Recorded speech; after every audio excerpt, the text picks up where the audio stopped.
Hello, everyone. Welcome to Lessons with Reverend Barbara. I hope my mic and everything is working. Hello, today is Saturday, March 26, 2016, and welcome to Lessons with Reverend Barbara here on Google Plus Hangout. Lessons are presented every other Saturday between the hours of 6 p.m. and 7 p.m. Eastern, 3 p.m. till 4 p.m. Pacific. Um, today's today's lesson is going to be we're going to present the 12 steps, step 4 of the 12 steps, 12 spiritual powers, power number 2, and then the step itself, which is step 4. I will explain later on during the process of what a 12 spiritual power is. The primary purpose of this 12-step series is to explore each step, its affiliated principle, and the importance of practicing the principles in our daily life, world, and affairs. Also, to introduce our 12 spiritual powers to persons that are open to them. Our 12 powers can be applied as an enhancement or supplement along with the 12-step program. It truly works if you work it. If you work it, it works. And it is just that simple. Let us move forward and engage in our meditation. Okay? Let us move forward and engage in our meditation.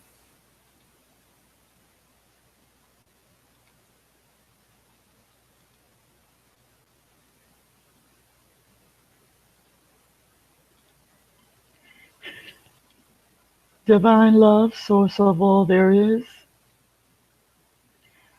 we come to you today and we come to you today and we are open and receptive to receiving our good. Please let this lesson help someone. Please allow the presence and love of God, the everywhere present love of God to flow all through us. 2 Corinthians, verse 7, 8 through 11, let it feed our very soul. Let all egos fall so we can absorb and be open to the 12-step inventory lesson. We know that we're not alone in this process of learning and growing. We know we're not alone.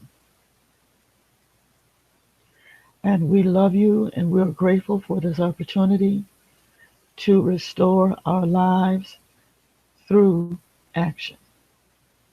We know that you are all present, everywhere present, all knowing God. And we thank you. In the name, nature, and power, in the name of all there is, we are very grateful that you hear us now.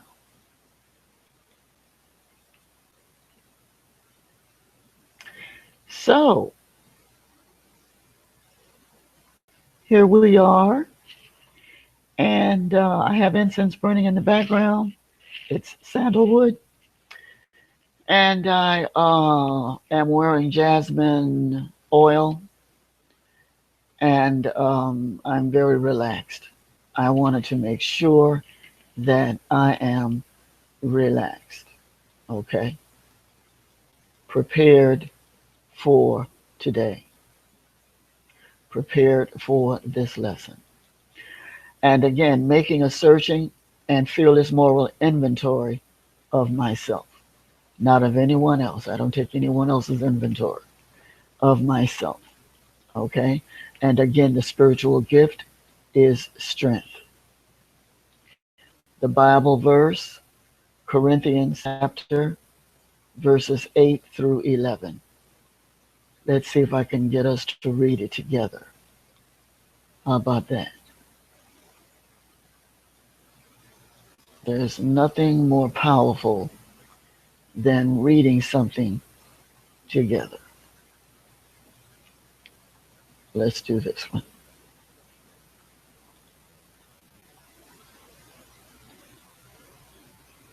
Okay. Screen share.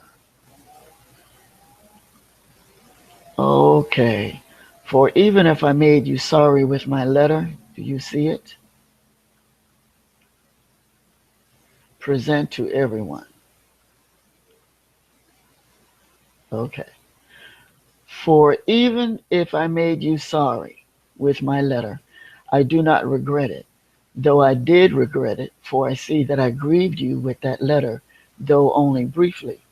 Now I rejoice, not because you were grieved, but because your grief led to repentance, for you felt a godly grief, so that you were not harmed in any way by us. Verse 10. For godly grief produces a repentance that leads to salvation and brings no regret. But worldly grief produces death. Verse 11. For you see what earnestness this godly grief has produced in you, what eagerness to clear yourselves, what indignation, what alarm, what longing, what zeal, what punishment.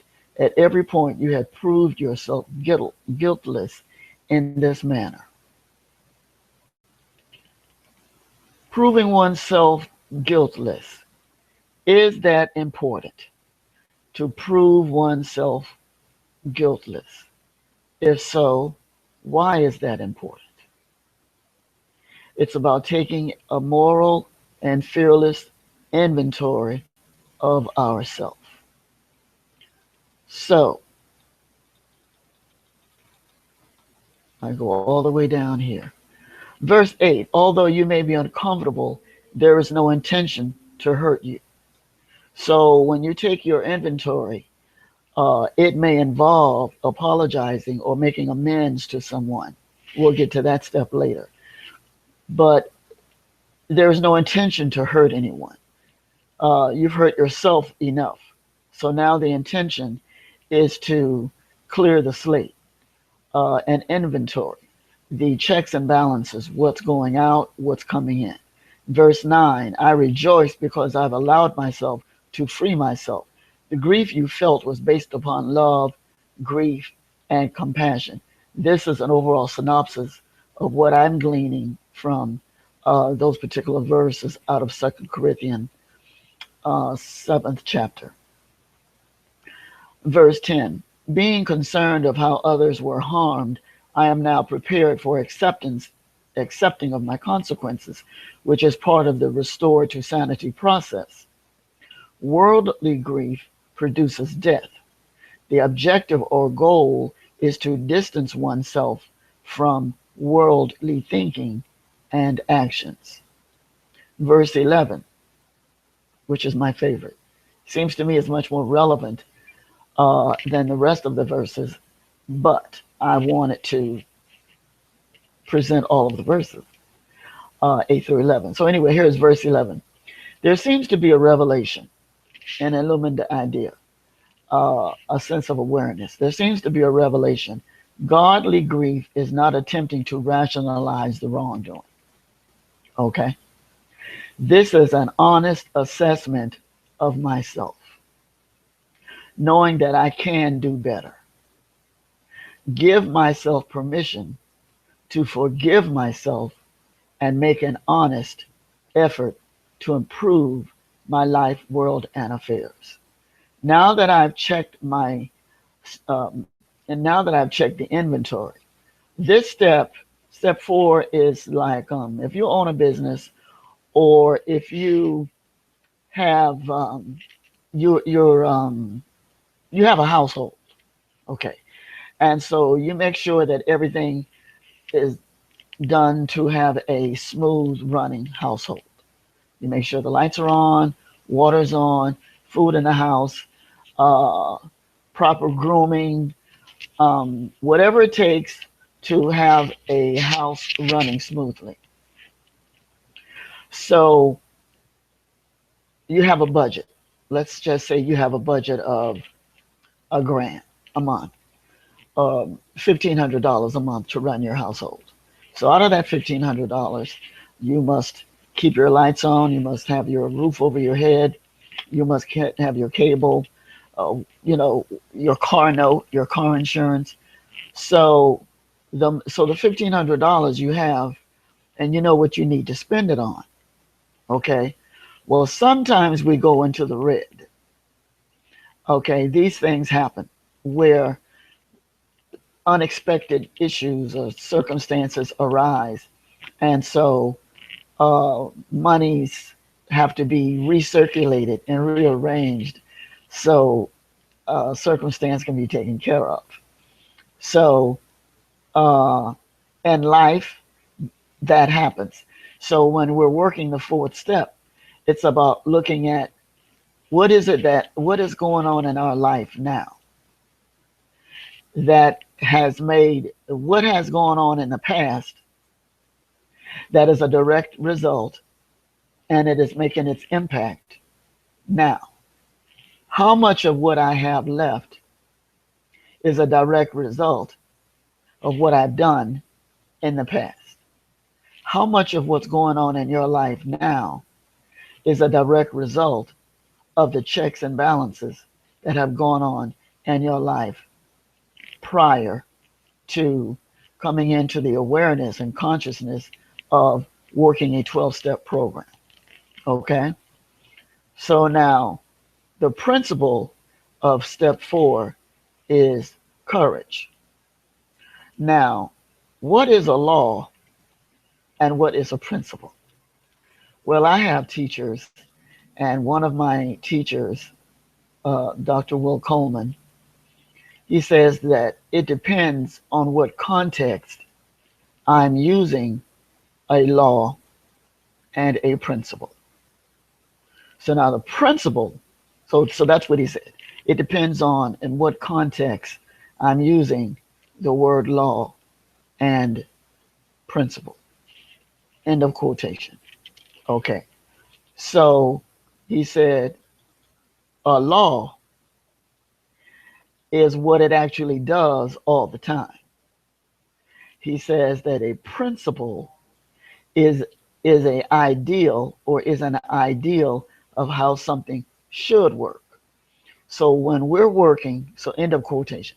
So when we're working the principle of step 4, which is courage, okay, so the ideal is to practice courage while we are working, taking a fearless and searching moral inventory of our life.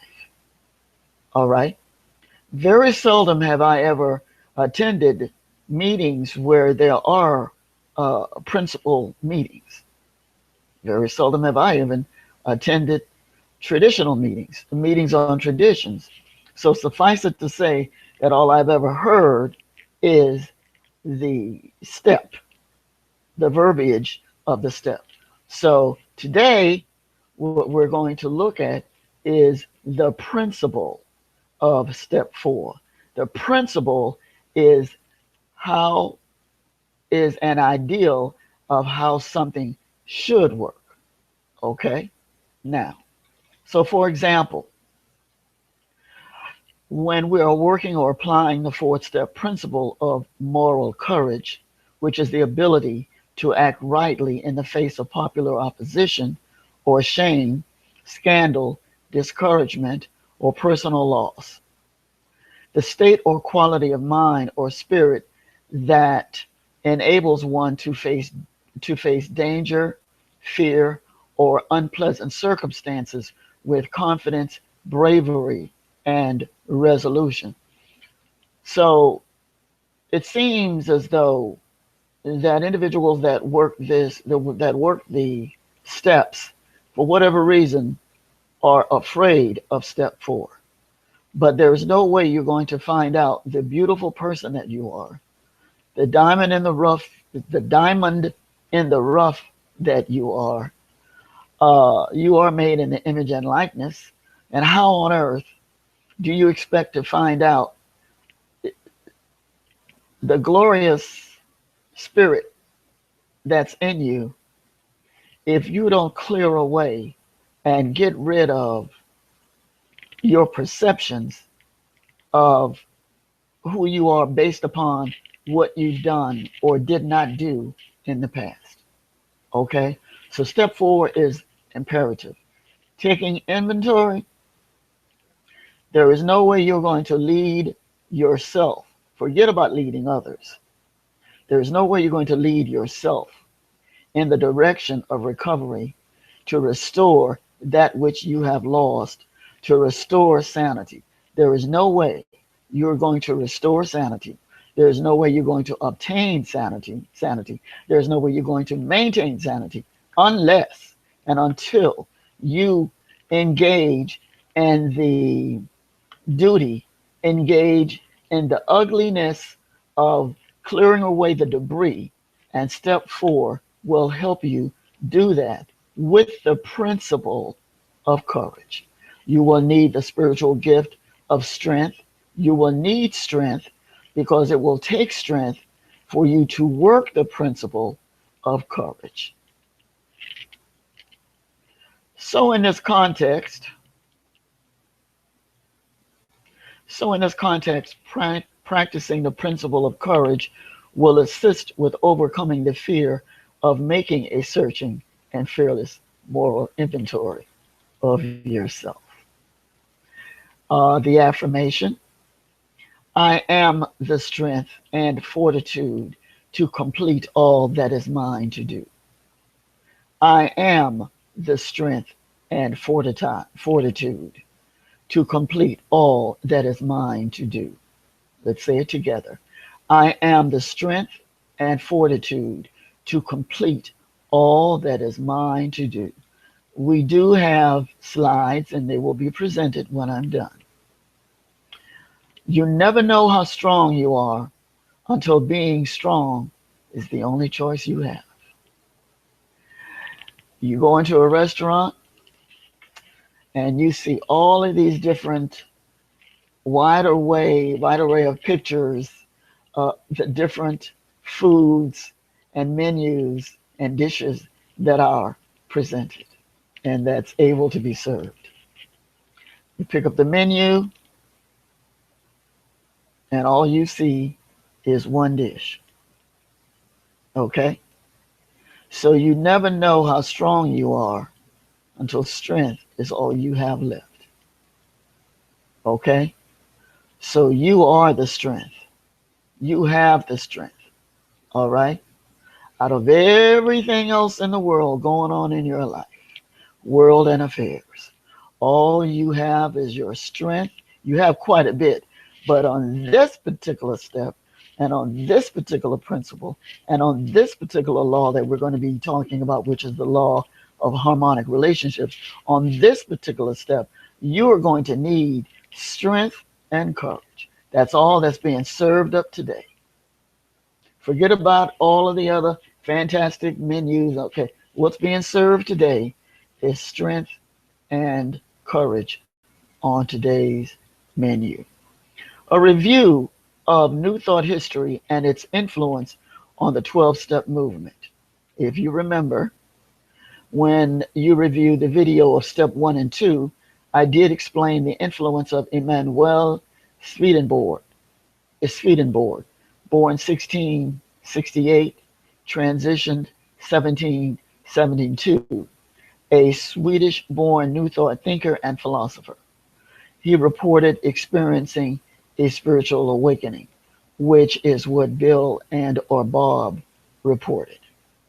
In the video, I went into detail regarding the influence of Swedenborg philosophy had on William James, born 1842, transitioned in 1910, America's first psychologist.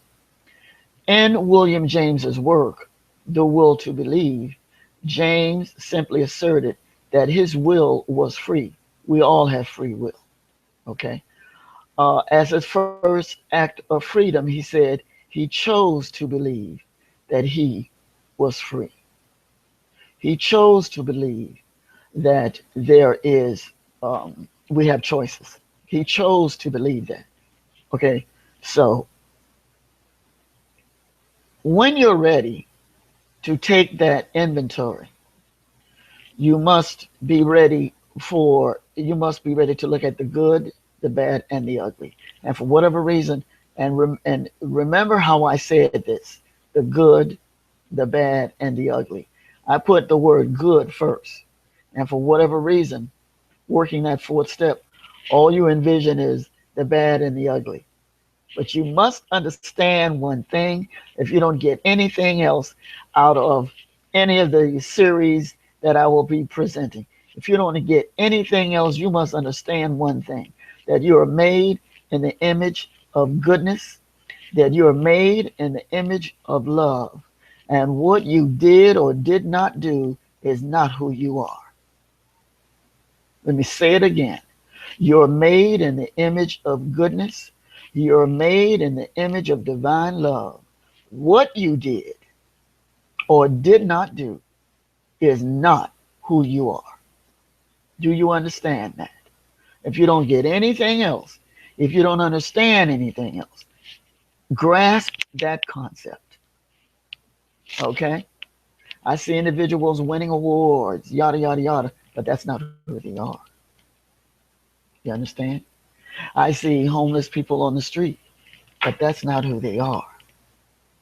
I see individuals driving around in Porsches and Bentleys and Lamborghinis, but that's not who they are.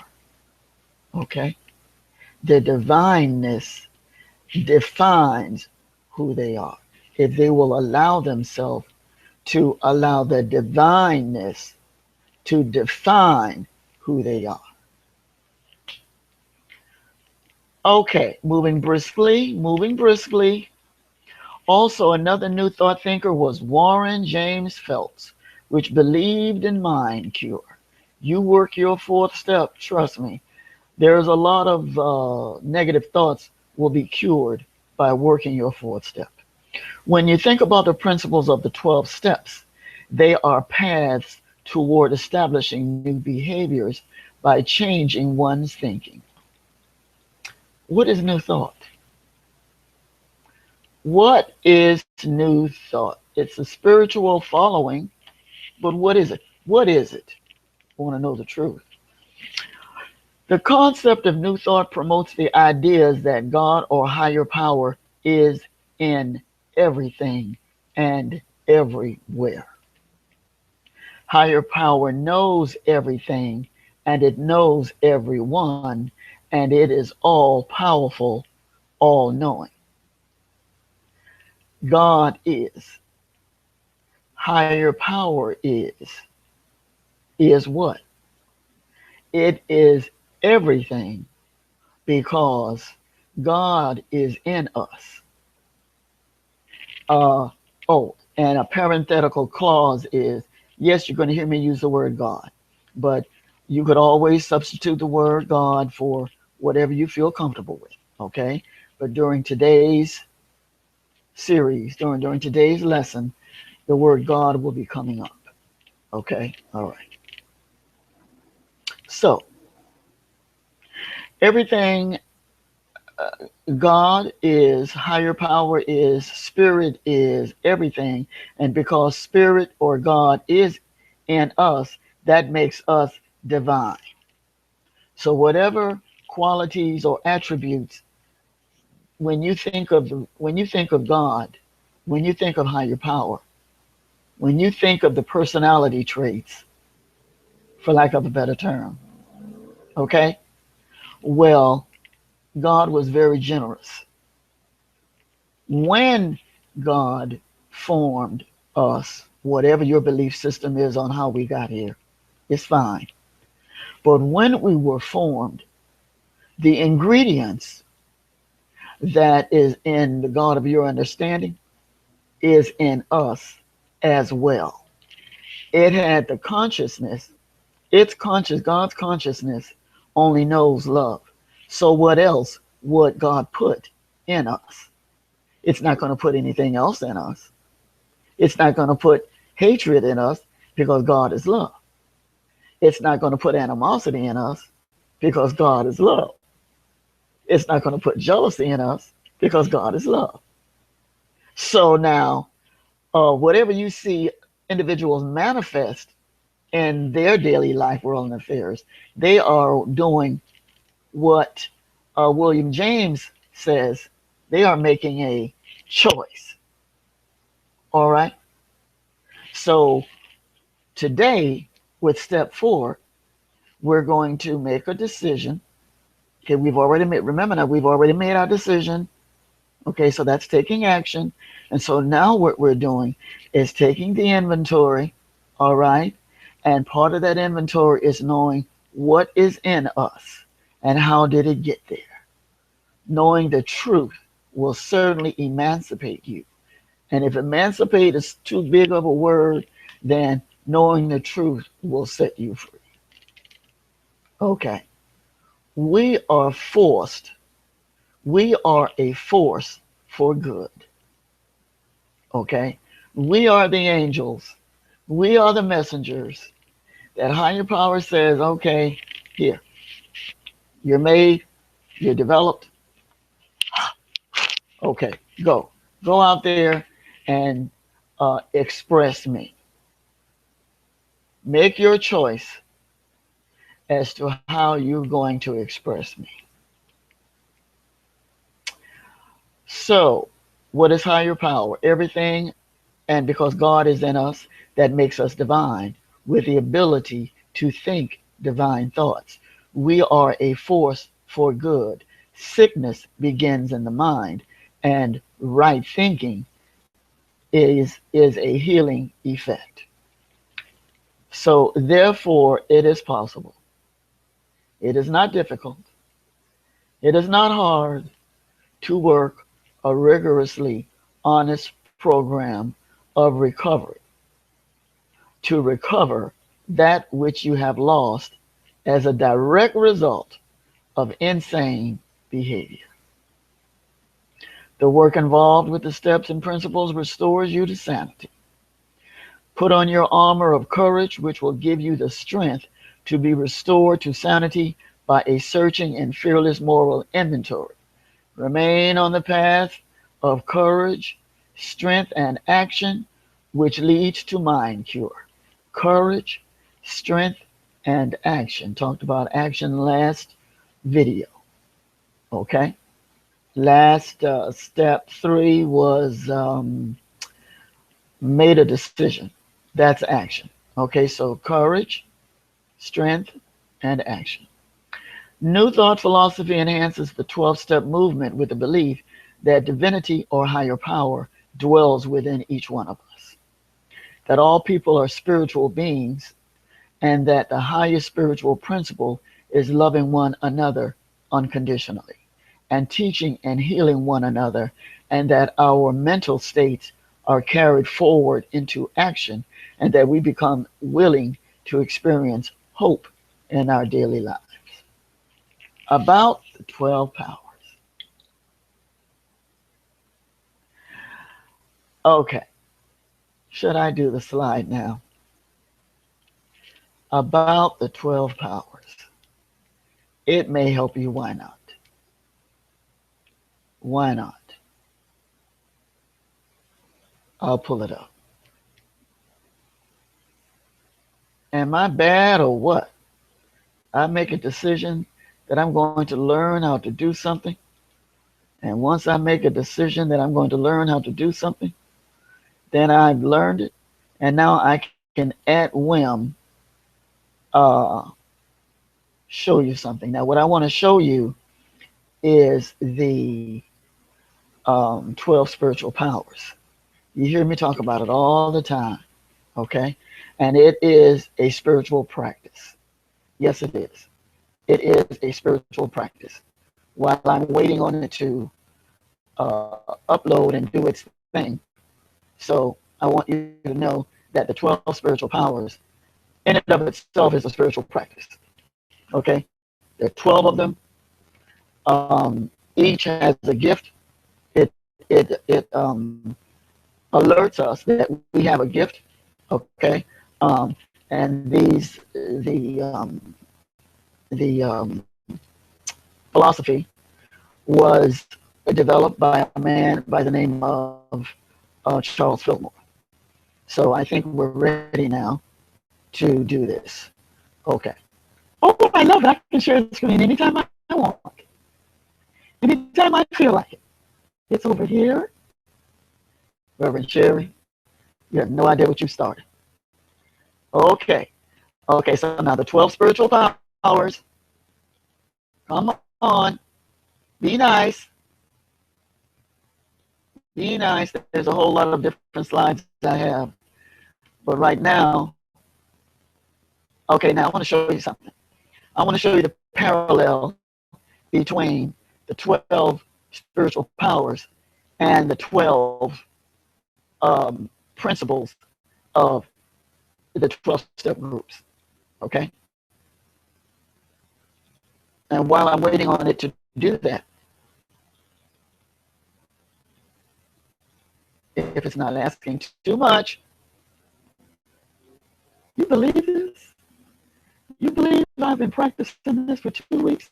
And do you believe that this won't do it until it waits till now to act up? Okay.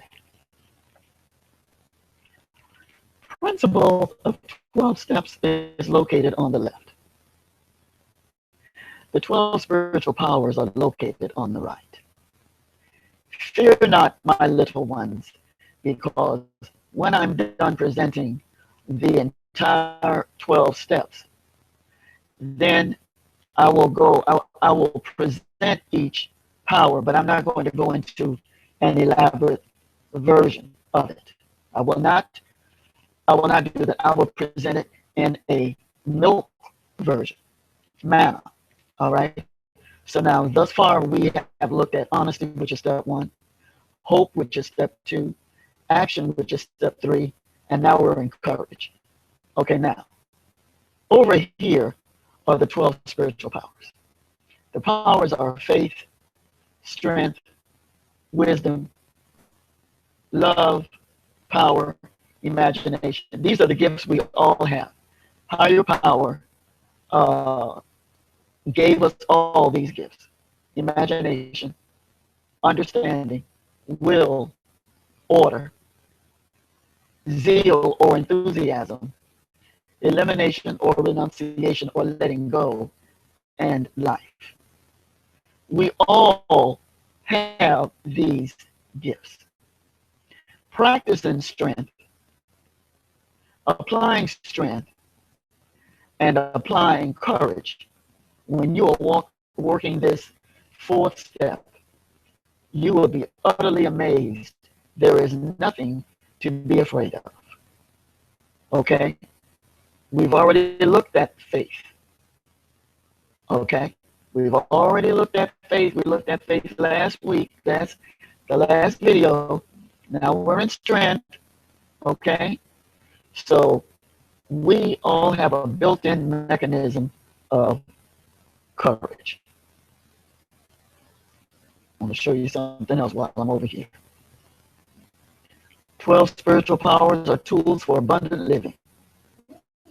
Working the spiritual powers of strength enhances our emotional, mental, spiritual, and physical lives. You never know how strong you are until being strong is the only choice you have. Okay? I'll go back a little bit. The difference between a law and a principle. A principle is an ideal of how something should work. So courage is the principle that will help you work your 4th step. A law is what it actually does all the time. So the law is the law of harmonic relationships. All right? The law of harmonic relationships. Okay.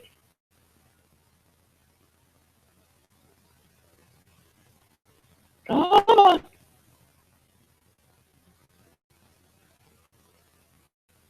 Now, let me go back over here. This is fascinating. This is literally fascinating. And let me tell you something. If I can do this, anybody can. It's just that it takes a lot of it takes a lot of focusing. You must focus. The principle of focus. Anyway, Charles Fillmore, Charles and Myrtle Fillmore uh, developed this philosophy, school of thought, action program. Okay. Just like Bill and Bob came up with the 12 steps. Okay. Charles and Myrtle Fillmore developed the philosophy of the 12 spiritual powers. Charles and Myrtle Fillmore both had health problems, and they turned to some new ideas which they believed helped them to improve these health problems that they had. Remember now, way back in the day in the 1800s, doctors weren't around like they are now, so people had to learn how to practice their faith. Okay, people were more engaged in practicing their faith. Now, so Charles and Myrtle Fillmore, they turned to some new ideas which they believed to help them heal their problems. And they had two basic fundamental beliefs. Those two basic fundamental beliefs are centered around two basic ideas. One, higher power is good, or God is good. And the second idea they had is higher power is available. In fact, your higher power is in you. And they held on to those two belief systems while they were ill until they got better. They got better, holding on to working those two basic principles, those two basic ideals. Now, wait a minute. So the Fillmore's inspiration is that if higher power is the principle of love, the source of all good, then and higher power is wherever needed. So 12 steppers, when you hear the term 12 spiritual powers, this philosophy in and of itself is a spiritual practice. Just like the 12 steps is a spiritual practice. Working the 12 spiritual powers is, in essence, a spiritual practice. Yes, it is. When you took your third step, when you worked your third step, you decided to trust. You established a relationship with your higher power of your understanding. And you said to yourself and to whoever else would listen that you were going to turn your life and your will over to your higher power. Now here we are in step 4, where you show your willingness to trust. You are now making a searching and fearless moral inventory of your life. You are looking carefully with a microscope, with a looking glass, spyglass, bifocals. You are looking carefully and thoroughly at yourself, your thoughts, your events, your emotions, and your actions of your life, making your inventory as complete as possible. The subject you are now studying is yourself, not calculus, not biology, not physics, not religion. The subject you are now looking at and you're going to study is yourself. Okay? And when you study yourself, you're going to find that you are the most beautiful, handsome, debonair, awesome, gorgeous, sweet, profound, heavenly spiritual being on this realm. Okay, on this realm. In the past, you probably justified bad behavior and blamed other people, places, or things for the problems that you had created. Now you will begin to take responsibility for past and current actions, even though you may need to acknowledge painful, embarrassing, or difficult events, thoughts, emotions, or actions. Remember, what you're doing now is building an intimate relationship with yourself. If you never have another relationship again on this realm, you have a relationship with yourself. And depending upon the quality and the intent of focusing on a relationship with yourself will determine the relationship you have with other people, places, things. The relationship that you develop with your higher power and the relationship you develop with yourself, those two will determine the relationship you have with people and the relation that you have, will have and have with things. Hold on. Hold on. Oh, honey. How do you do an inventory? How do you do an inventory? Well, I got to tell you, I've done so many inventories, it's not fun. There are many, many fellowships, and I've done quite a few inventories. Sat in many groups, many seminars, many self-help groups, you name it. You name it. And I find out, sometimes I find out this little bit about me, and sometimes I find out that about me, but it doesn't matter. It's the quality of it's are you open to learning something about you? If you are not open to learning something about you, if you are not interested in you, then do not expect for someone else to be interested in you. This is how this works. Like attracts like, the law of attraction. If I'm not interested in me, then I've already put into the universe disinterest. Therefore, if I'm not interested in me, who else is supposed to be interested in me? Excuse me.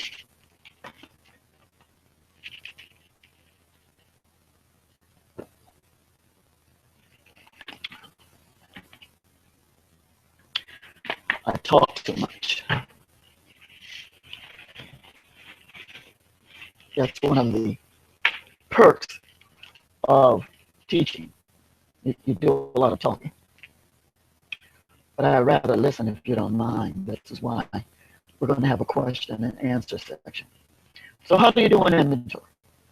One way to do an inventory is to list memories of people, institutions or organizations, principles, ideas or beliefs, and events, situations or circumstances that trigger or stimulate positive and negative feelings, including sadness, regret, anger, resentment, fear, and or bitterness. Freeing yourself from the past. Taking all of the negative off. Let the past stay exactly where it is in the past. Don't be like Lot's wife. Lot told his wife to gather your belongings, go and don't look back. He told her to not look back. What did she do? The very thing he told her not to do, she did. And according to the books that I've read, the different versions state that when she turned around, she turned into a pillar of salt. Do you want to remain stagnant? Do you want to remain a monument of that which you didn't do? I don't want to be a monument of that which I didn't do. I don't even want a monument, but if you're gonna have one of me, look at what I've done. I don't really want one, but I'm just saying, if you have a monument, wouldn't you prefer to have one? John did all of these wonderful things, yada yada yada yada. Francis did all of these wonderful things, yada yada yada yada. Angel did all of these things, yada yada yada yada yada. I don't want erected a statue. There's nothing written on it because I didn't do anything. Not me. Some people are concerned about looking into the past for fear of accidentally creating false memories from vague or exaggerated impressions. in doing your inventory, focus only on the memories that are plain enough to be addressed and sorted through. My past is not pristine, so there are some individuals that may remember the part that's not pristine. Uh, they may not, because they may not be old enough. But then there are some old timers that are still alive, and they remember the old bar. They choose to hold on to that. I'm talking about those that are my age and older. They remember Barbara back in the day. So all I can say to you is, whatever it is you see now, not only is this what's left, but this is the foundation that has been built upon to increase working a four-step inventory. Newcomers, please work your four-step. You know what I've seen? Now this is ludicrous. I heard someone say once, they were new, they were like, I think they were living in a halfway house. And we were in a meeting. And I heard, this is what came out of this person's mouth. And I was drinking a cup of coffee, and when I heard it, I almost choked. This person had 4 weeks recovery, and he was working his fourth step. Now, those in recovery, we know there is no way on this realm to effectively work a fourth step. It's just not done. It's not done effectively. Look, I know we want to gain everything that we've lost, or we want to replace that which we've lost. You want to get your job, you want to get your driver's license, you want your family back, you want your children back, you want this back, you want to have a sound mind. I respect that, I do. But recovery is not microwave. Spiritual growth is not microwave. It doesn't happen overnight. You must work for this. Okay? That's how this works. Okay? So when you hear the reading in the meetings, how it works, okay, add an addendum that it is not microwave. You must work for it. In doing your inventory, focus on the memories that are plain enough to be addressed and sorted through. Here again, trusting your higher power. Step 2, came to believe. And step 3, made a decision, trusting that your higher power is the answer. If you conduct your inventory with sincere meditation, with real intent, having faith in the power that you came to believe in. So whatever power you came to believe in, then that is the power that will be of some assistance to you. Fourth step inventory sheet. Now, I want to show you, there are many variations of what a fourth step inventory sheet looks like.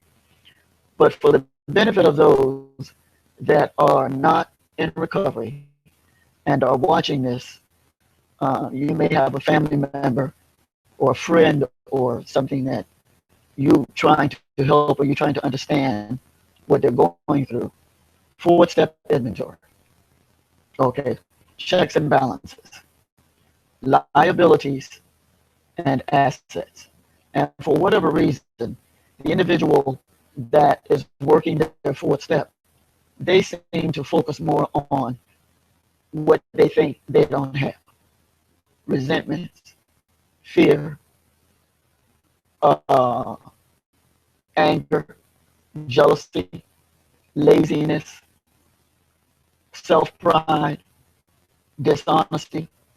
I mean, but look, the parallel is resentments, forgiveness, fear, faith. Okay? Being vulnerable is not a bad thing. It's okay to be open and vulnerable. That means that you must trust. Okay, trust.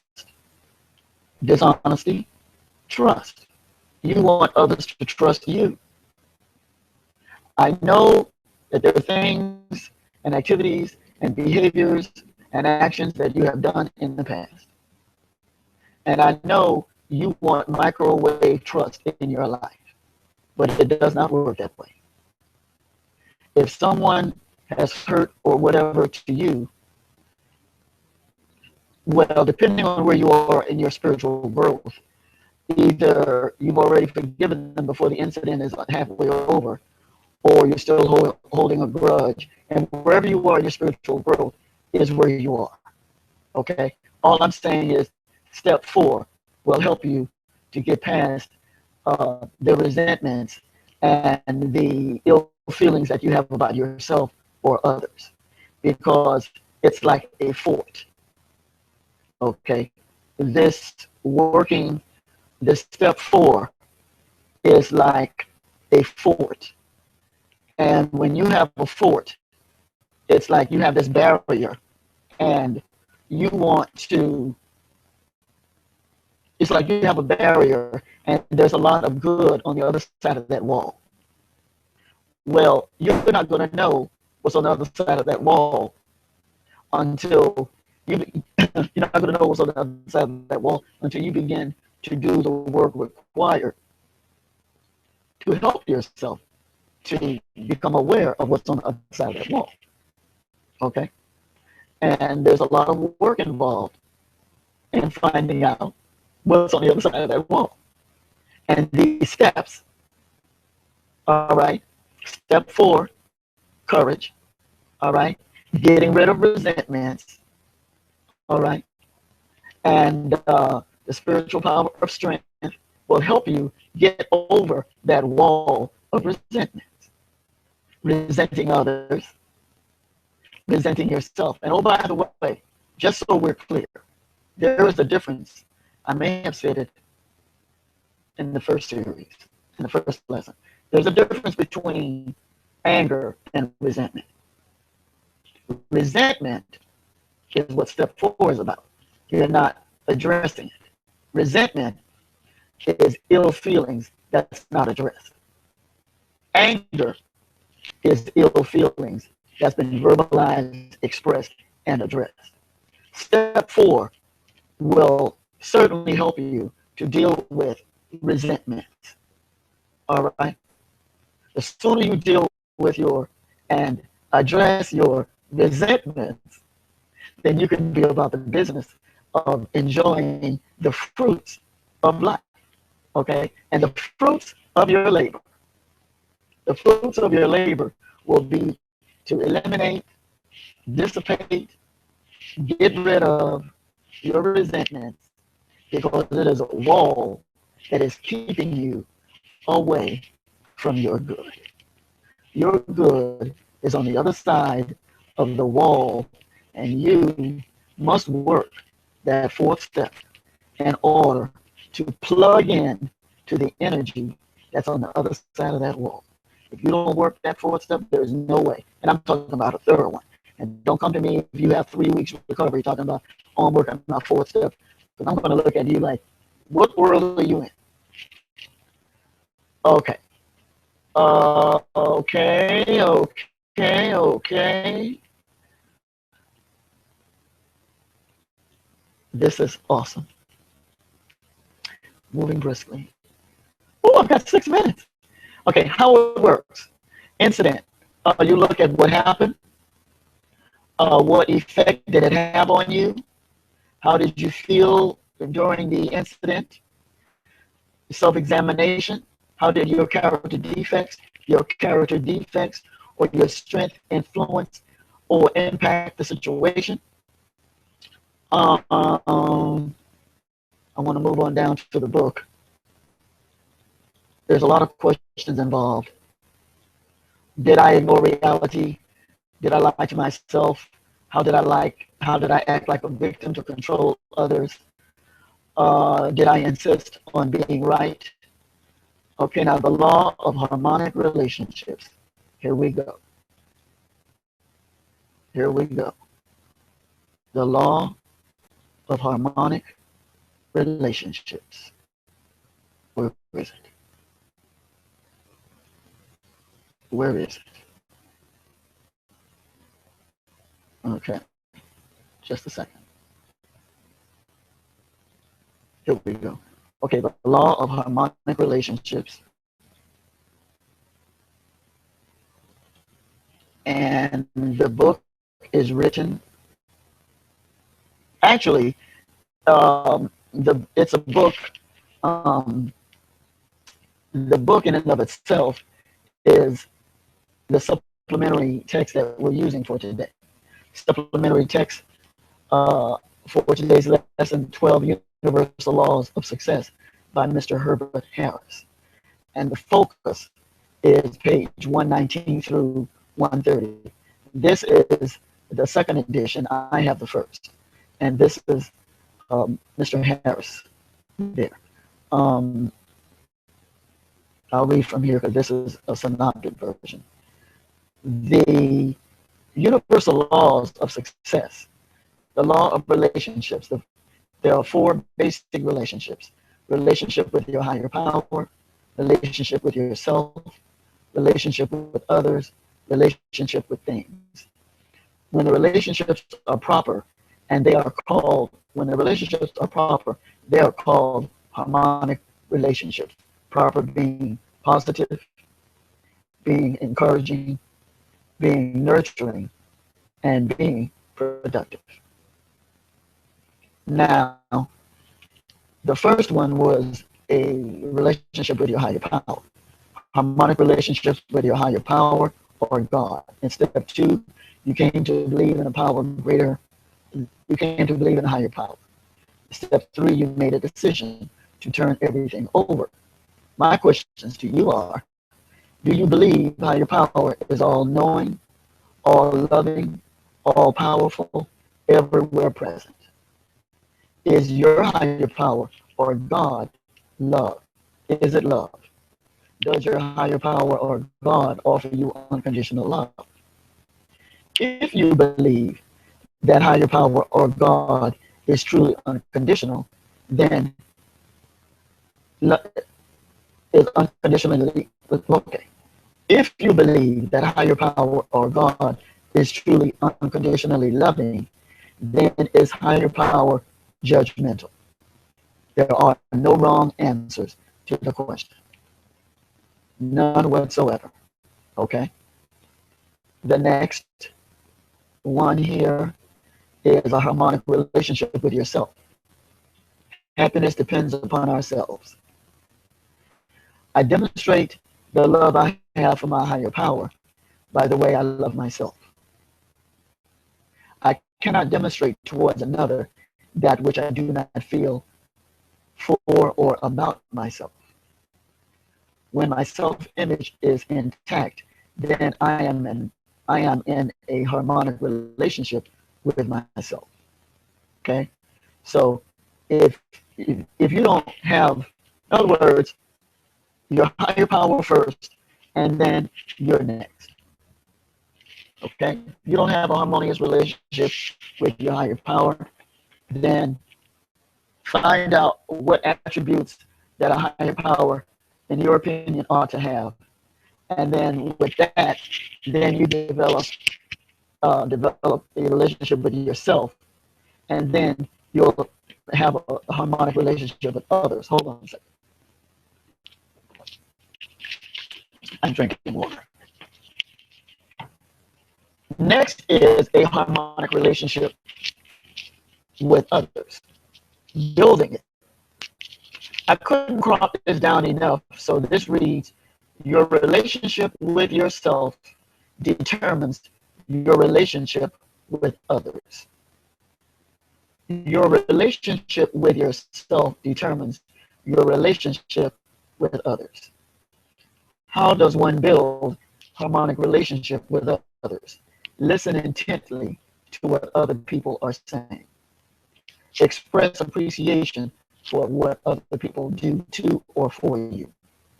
Do not criticize. Always treat others the way you want to be treated. Desire the best for everyone. Everyone you meet, you desire the best for them. Developing a relationship with things. Page 128. When you place your values and deep inner feelings in material possessions or things outside of yourself, which can be stolen or destroyed, you relinquish your God-given power. If you place your value in these material possessions, they will rule and control over you.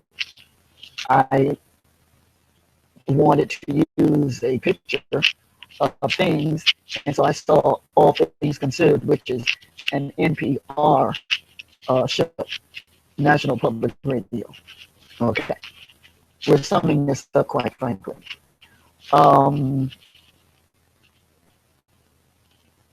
Principle is courage. That is the step 4 principle. The law, harmonic relationship. And in review, a principle is an ideal of how something should work.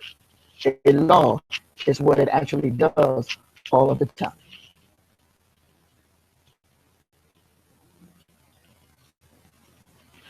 Going back to 2 Corinthians 7th chapter, focusing on the 11th verse.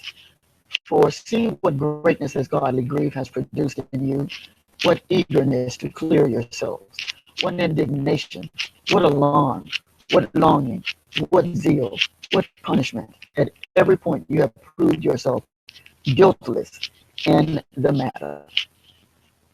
The 12 and 12 and 12. 12 steps, 12 principles, 12 spiritual powers. The concept of New Thought promotes the idea that God or higher power is in everything and everywhere. Higher power knows everything and everyone is all powerful and all knowing.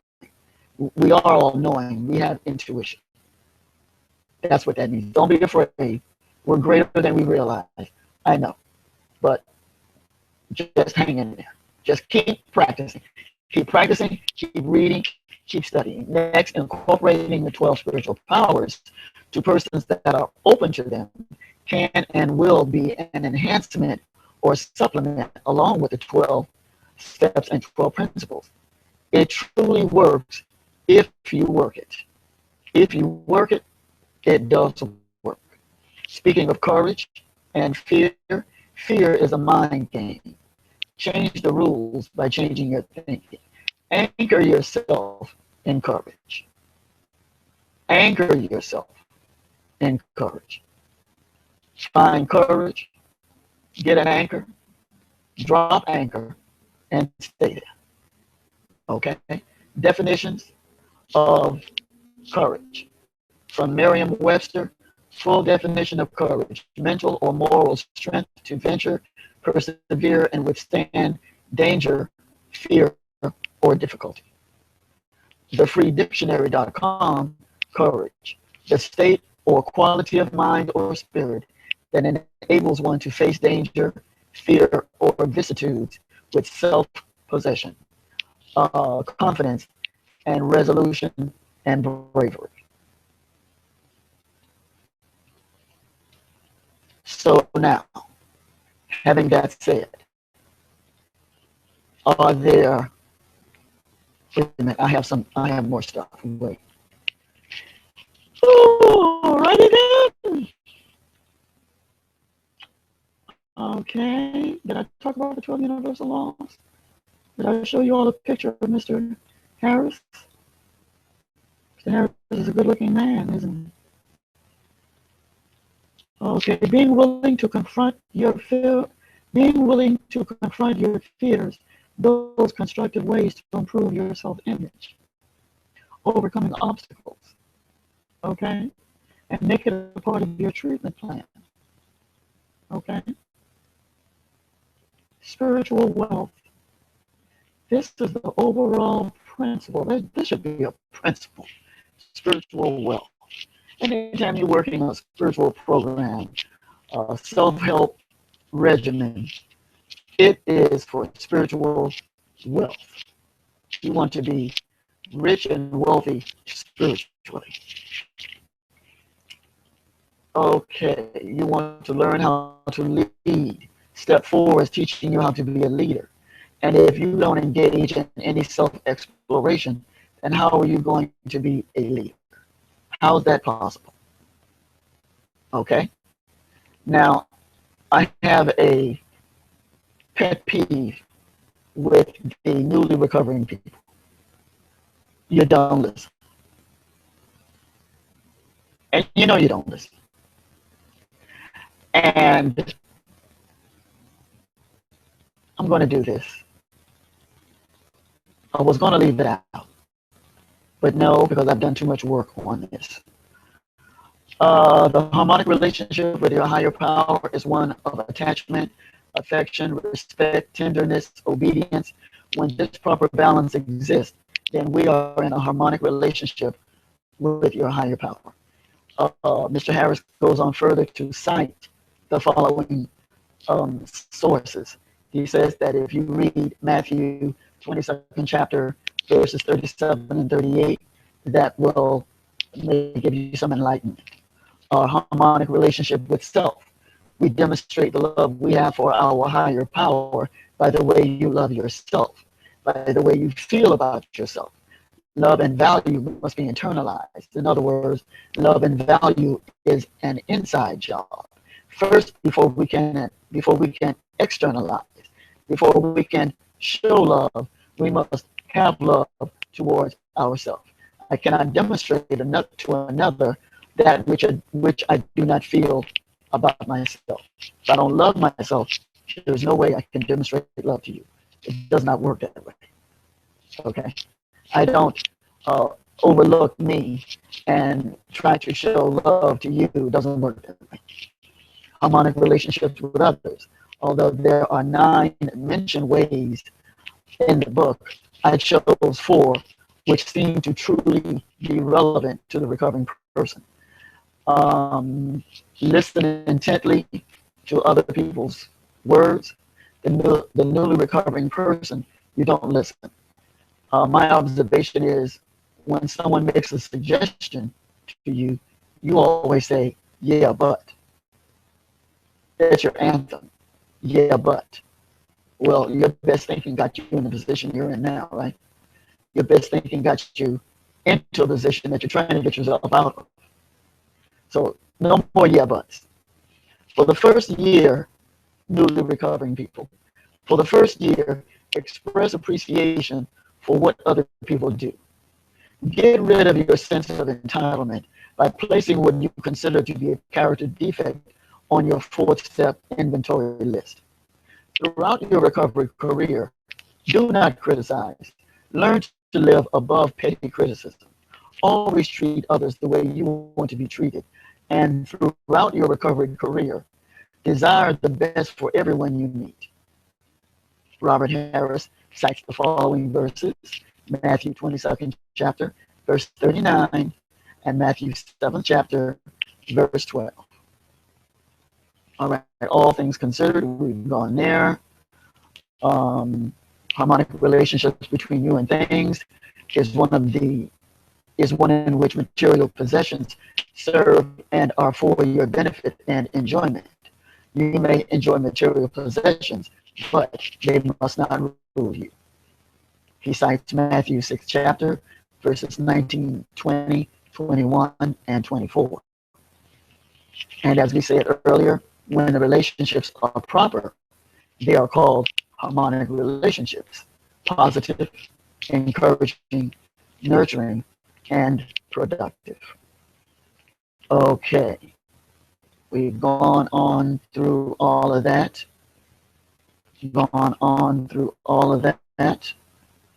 So now, what I'd like to know at this point in the game is the following.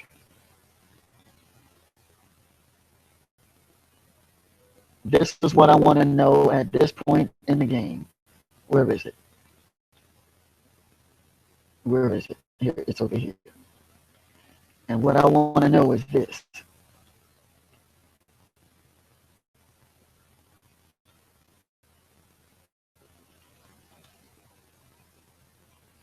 This is what I want to know. Do you have any questions and answers? Do you have any questions?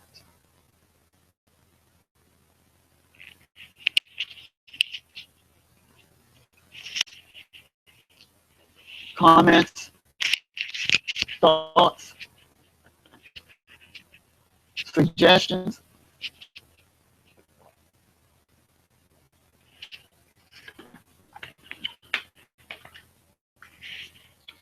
Anything? Come now, don't be shy.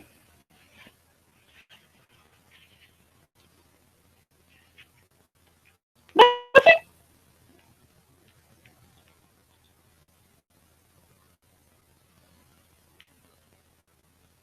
If you say so, call to action.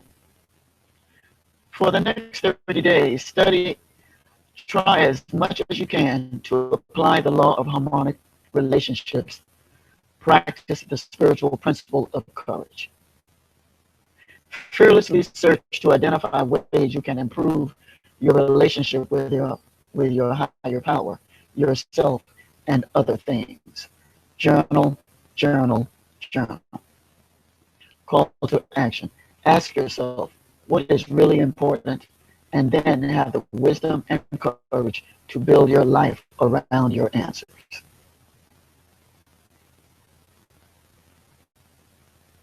Okay?